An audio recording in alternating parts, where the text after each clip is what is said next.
पक्षाच्या नेत्यांची महत्वाची बैठक पार पडणार आहे का? आता बैठकीला मी जातो आहे. बैठकीमध्ये जी काही चर्चा होईल ती तुम्हाला मी सांगणार येऊन. त्यामुळे बैठक सकारात्मक होईल. कालही देखील मी प्रेस कॉन्फरन्स घेऊन माझी भूमिका स्पष्ट केलेली आहे की आता कुठलाही अडथळा महायुतीचा मुख्यमंत्री होण्यामध्ये नाही आहे. लाडकी बहीण लाडक्या बहिणीच्या बद्दलही माझी बोललोय मी.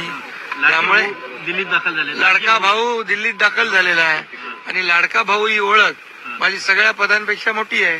त्यामुळे तुमच्यासोबत काही मंत्री देखील उपस्थित आहेत, खासदार देखील उपस्थित आहेत. हो आहेत ना. सविस्तर चर्चा होणार मुख्यमंत्री आणि इतर आपलं मंत्रिमंडळ विस्तारासंदर्भात देखील सविस्तर सगळी चर्चा होईल आणि त्याचा इतिवृत्त तुम्हाला सांगेल. पण तुम्ही येण्यापूर्वी 2 उपमुख्यमंत्री सुद्धा बैठक करतायत अजित पवारांच्या सोबत, प्रफुल्ल पटेल यांच्या, सुनील तटकरे यांच्या निवासस्थानी. ते पण बैठकीला येणार आहेत. त्यामुळे ते देखील त्या बैठकीत आहेत आणि त्या अगोदर आल्यामुळे त्यांची पक्षाची बैठक, त्यांच्या पदाधिकाऱ्यांची बैठक झाली असेल. ओके सर, थँक्यू साहेब.